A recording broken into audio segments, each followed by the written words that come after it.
Bonjour, bonjour. Je voudrais juste réagir à une nouvelle où il y a Tongo, qui est prisonnier surtout il y a Makala Bakini.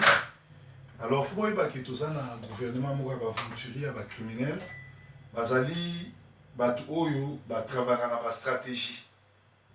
Alors, ba moni était population a déterminé à obéir Kabila, population aligné Kabila te, population aligné se prendre en charge pour tout comprendre les gens dans nyonso. Et mwanasemi azali moko ya ba camarade na bango to ya ba agent na bango oyo ayedaki bango a travailler na bango bamonaki ndenge ya kobimisa ete ba créer juste histoire oyo ya montage parce que bazali ba spécialiste ya doublir, ba spécialiste ya montage, ba spécialiste ya lokuta. Oyebi bien que Kabila, Kamere, Ruberwa, tous sont des Rwandais. Lelo na magie il y a crime bakoma ba congolais to éviter na ndenge ni bazwa nationalité parce que nationalité faut à la congolais, faut à des pères et des mères congolais et il faut à la peut-être au botama na Congo pour jouer droit na yo aux congolais ou moko ya ba parents na congolais mais bateau nyo surtout to yebi bango ne ba na Congo. Kabila ya na sac ya Afden Ruberwa aya lokola étudiant rwandais na Lubumbashi mais lelo akoma congolais. Donc ça va stratégie na bango pour na koluka ko changer ma solo. Er moko bafutaka artiste basala polémique. Er moko bayaka na ba musicien babunda.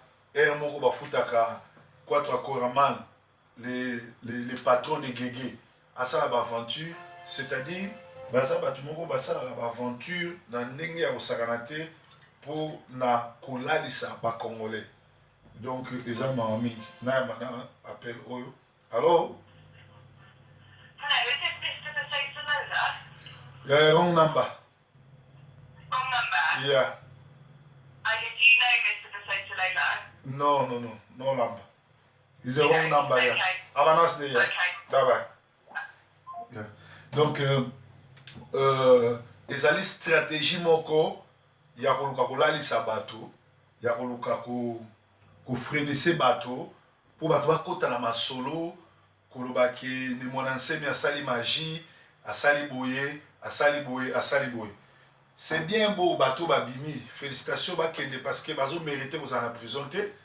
Parce que les vrais criminels, les Kabila, les Ruberwa, les soldats, les M23, les Rwandais, les Kagame et les Museveni, il faut arrêter. Ceux qui ont arrêté, aucun Congolais n'a mérité pour ça la prison. Même les mon enseigne, tous allés pour naïa dans la prison. Tout le monde qui a un vrai combat et non à aider l'occupation. Après avoir que ça la campagne pour la Kabila, qui a 3 ans au pouvoir, aïe, oui, ça veut dire que Kabila est Rwandais, puis à l'oubiaza, na batu bako frappé au lieu ya frappé tout le monde y est frappé et puis on oumeli na prison au lieu limwa na prison et comme que ba soda na ye ba ko neutraliser prison ba bimisi ba tinyo surtout les eloko kitoko maintenant sabino ezali eloko moko monté fabriqué par ba Rwandais parce que Kabila za grand metteur en scène na ba crime na ba stratégie na ba nyo surtout na buso ba pe ezali kaka Kabila mutasala donc vous allez embralete moto moko akosa bino te ke likambo malamu esalami eza nango bastratégie kaka basali côté idps baannonsaki biso ke le 17 mai lelo ezali jour oyo bakosala révolution to bakoma na balabala me bachange bon côté kuna ma tozolanda bango lisu mingi te parce qu'ils n'ont plus rien à offrir moni bato soki bakosi baza so na likambo baoffrir te ekomaka bake na gauche bake na droite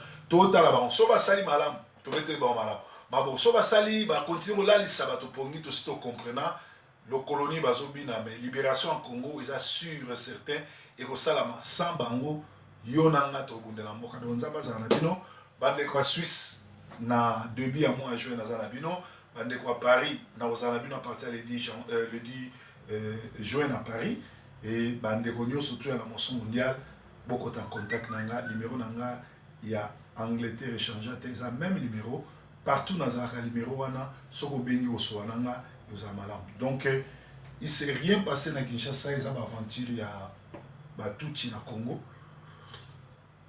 bakolo théâtre chaque temps sozo la muka moi café na miel ça la bien. Pas trop de mille qui pas trop de soukali pour talaga. Alors nous allons bien ensemble. Sentinelle TV ma solo ya mboka kitoko ezali a. Merci.